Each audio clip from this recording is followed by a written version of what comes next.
আসসালামু আলাইকুম প্রিয় বন্ধুগণ, সানজিদা মিজান লাইফস্টাইলে আপনাদেরকে স্বাগতম। আজকে আমি চলে আসলাম আবার একটি নতুন ভিডিও নিয়ে। সেটা হলো অবশ্যই আমার হাতে দেখতে পাচ্ছেন সুপারি। এই সুপারি কাটার যে কি পরিমাণ কষ্ট সেটা আমি আপনাদের সাথে শেয়ার করব। অবশ্যই আপনারা জানেন আমাদের একটা দোকান আছে, তো সেখানে আমাদেরকে এই কাঁচা সুপারি কেটে পান বিক্রি করতে হয়। এখন অধিকাংশ প্রায় লোক মানে কাঁচা সুপারি দিয়ে পান খায়, তো তাদের জন্য আমার এই প্রতিনিয়ত এই কাঁচা সুপারি কাটতে হয়, খুবই কষ্ট হয়। তারপরও কাটতে হয়, কিন্তু তারা সেইভাবে আমাদের পানের দাম দেয় না। আমি আজকে আপনাদেরকে দেখিয়ে দিব এই কাঁচা সুপারি কিভাবে কাটতে হয়। তো চলেন বন্ধুগণ, দেখেন আমি কিভাবে কাঁচা সুপারি কাটতেছি।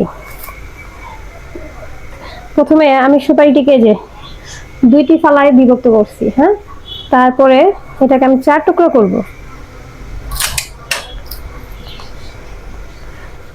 এটাকে আমি 4 টুকরো করতেছি। 4 টুকরো করার পর সুপারিটা খুব সহজে এই শোকলা থেকে খুব সহজে বেরিয়ে যায়। আমি খুব সহজেই সুপারির শোকলা থেকে সুপারিটা বের করে ফেলতেছি। 4 টুকরো করার পর এটা খুব সহজে বেরিয়ে যায়। আর যারা কাঁচা সুপারি দিয়ে পান খায় তারা শুকনো সুপারি দিয়ে খেতে চায় না, কারণ শুকনো সুপারিটা আবার আমরা বাজার থেকেই কেটে কিনতে পাই, কিন্তু এই কাঁচা সুপারিটা আসলে আমরা বাজার থেকে কেটে কিনতে পাই না, কারণ এটা এই আলাম কিনে এনে তারপরে এই যে আমাদের বাসায় এইভাবে টুকরো টুকরো করতে হয়। হ্যাঁ, এখানে আমি 4 টুকরো করে ফেলছি। এই যে সুপারিটা আমি খোসা থেকে কিন্তু বের করে ফেলছি। ঠিক এইভাবে আমরা 4 টুকরো করে এই পানের সাথে এই সুপারিটা আমরা দিয়ে থাকি। অবশ্য জানি না, আমি যতটুকু জানি যে কাঁচা সুপারি দিয়ে পান খেলে নাকি মাথা ঘোরায়, কিন্তু তারপরও মানুষ কিভাবে কাঁচা সুপারি দিয়ে পান খায়। প্রায় বেশি কাস্টমারই আপনার কাঁচা সুপারি দিয়ে পান খায়, তো এই জন্য আমাদের পানের খরচটা অনেক বেশি পড়ে যায়, যা আমরা পানে সেভাবে কোনো লাভ করতে পারি না। আসলে পানে কোনো লাভই নেই, কিন্তু পানটা দোকানে রাখতে হয়, কারণ আমরা যেহেতু চা বিক্রি করি, ছোট আমাদের চা পানের দোকান, সামান্য কিছু মুদি আইটেম আছে, তো সেজন্য মনে করেন প্রতিনিয়ত আমি এই সুপারিটা কাটি কষ্ট করি। অবশ্য